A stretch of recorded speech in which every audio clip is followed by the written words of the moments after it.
Pemirsa, sebanyak 524 tenaga kerja Indonesia dari Malaysia dipulangkan hari ini. Rencananya kegiatan pemulangan ini akan berlangsung selama 2 hari dan akan dilakukan 4 tahap pemulangan.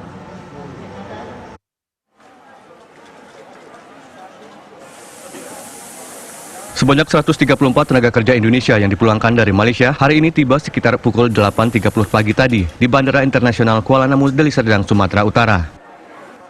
Setibanya di bandara, ratusan TKI ini harus melalui beberapa proses pemeriksaan yang ketat. Sejak turun dari pesawat, para TKI harus masuk ke ruangan sterilisasi dan kemudian dilakukan pemeriksaan suhu tubuh. Selanjutnya dilakukan pendataan secara manual sebelum diberangkatkan dengan bus yang sudah disediakan ke ruang isolasi yang telah disiapkan oleh Pemkab Deli Serdang.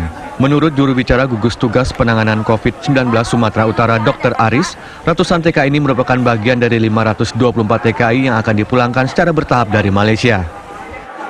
Hari ini kita menerima 136 TKI yang dipulangkan dari Malaysia. Ya, ini gelombang pertama.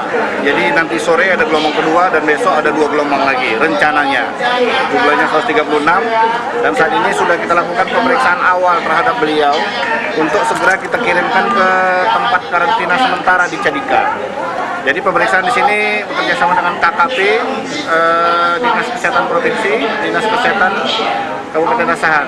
Jadi seandainya nanti ada yang kita temukan terindikasi gejala-gejala COVID, kita lakukan pemeriksaan yang lebih dalam dan seandainya hasilnya positif segera kita bawa untuk diisolasi di rumah sakit kita. Ratusan TKI ini nantinya akan didata ulang dan akan dikembalikan ke daerahnya masing-masing setelah selesai menjalani masa isolasi selama 14 hari. Dari Deli Serdang, Sumatera Utara, Ahmad Sukri, TV One mengabarkan.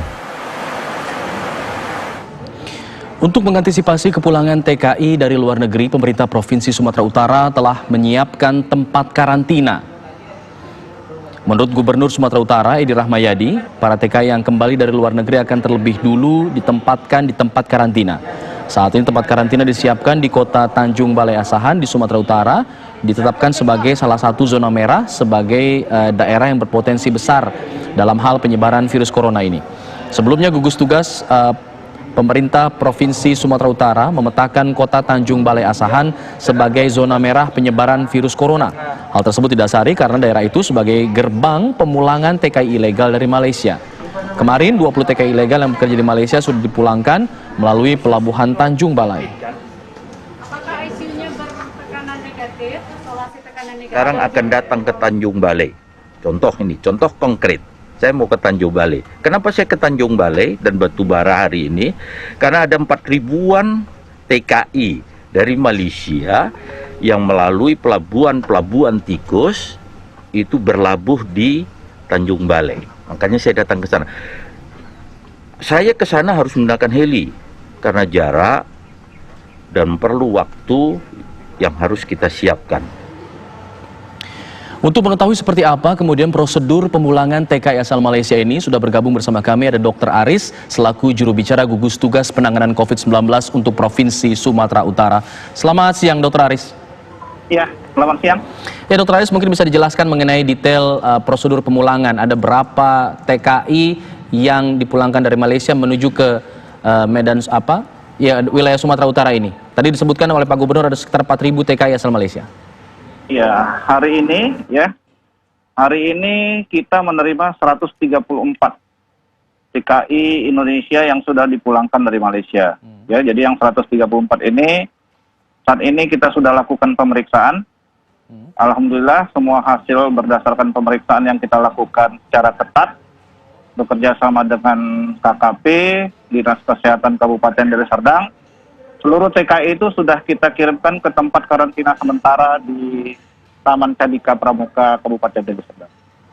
Oke, untuk pemeriksaannya tadi belum disebutkan. Pemeriksaannya pemeriksaan apa, Pak? Pemeriksaan rapid test kah sudah dilakukan kepada mereka atau seperti apa?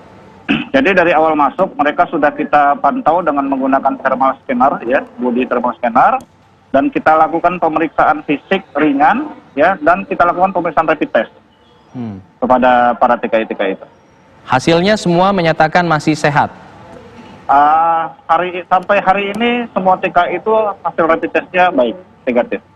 Oke, Pak Gubernur mengatakan ada 4.000 yang akan dipulangkan menuju ke wilayah Sumatera Utara, artinya masih cukup banyak TKI yang akan datang ke sana.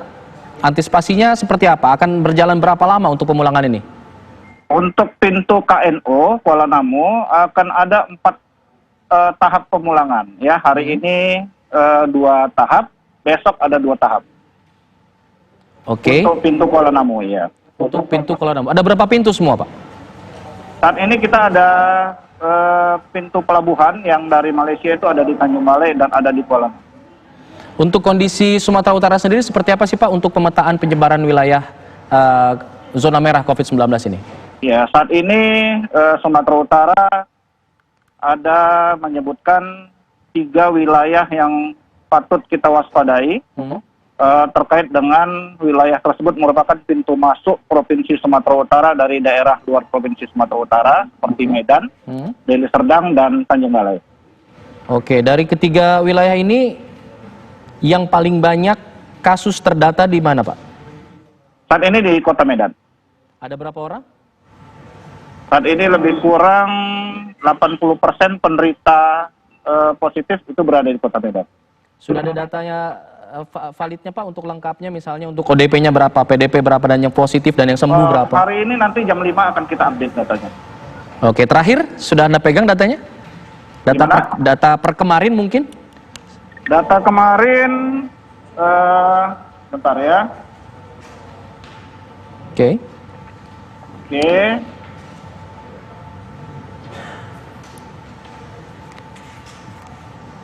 Baik.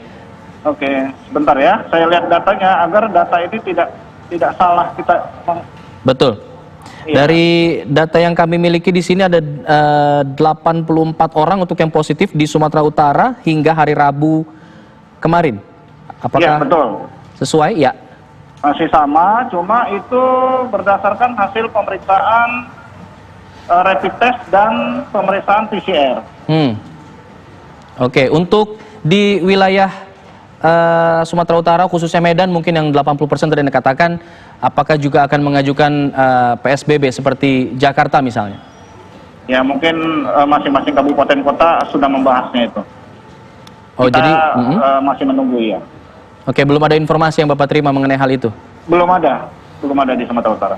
Oke, untuk 80% penyebaran di Sumatera Utara itu berada di Kota Medan, lalu kemudian seperti apa langkah konkretnya untuk mengatasi penyebaran tidak meluas lagi di wilayah sekitaran Kota Medan?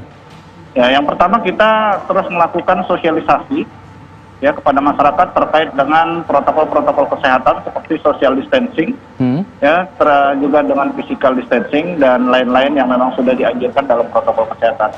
Yang kedua, kita mempersiapkan rumah sakit yang akan menjadi rujukan seandainya terjadi lonjakan-lonjakan penderita. Oke, berapa rumah sakit rujukan yang disiagakan, Pak? Saat ini pemerintah Provinsi Sumatera Utara sudah menyiapkan 2 rumah sakit khusus untuk rujukan. Di samping itu rumah sakit yang lain sekarang sudah standby untuk menerima pasien. Oke, artinya PDP COVID, ya. 84 orang yang positif tadi semuanya dirawat di 2 rumah sakit rujukan yang tadi Anda sebutkan? Iya. Oke, untuk kita kembali lagi bicara masalah yang TKI, Pak. Mereka kan tentunya akan menjalani pemeriksaan yang ketat dan juga akan diisolasi dulu ya, kalau tidak salah di Tanjung Balai. Iya. Mungkin bisa dijelaskan mengenai ruang isolasi atau tempat isolasi bagi mereka di Tanjung Balai ini seperti apa dan bagaimana begitu? Ya, kalau yang di Tanjung Balai saat ini sudah dilakukan isolasi ya terkait TKI itu sambil menunggu pendataan yang jelas. Karena TKI ini yang masuk ke Tanjung Balai dan Kota Medan tadi pagi berasal dari beberapa kabupaten kota yang ada di Sumatera Utara. Ya, saat ini kita sudah berkoordinasi dengan masing-masing gugus tugas kabupaten kota di Sumatera Utara terkait dengan kedatangan TKI ini agar mereka bisa segera menjemput warganya masing-masing untuk bisa diisolasi dan dikarantina di tempat kotanya masing-masing. Baik. Terima kasih Dr. Aris selaku juru bicara penanganan COVID-19 untuk wilayah Sumatera Utara sudah bergabung bersama kami. Semoga di sana bisa terkendali dan selamat kembali bertugas. Oke, terima kasih. Pemirsa, kabar khusus masih akan kembali selepas jeda pariwara, tetaplah bersama kami.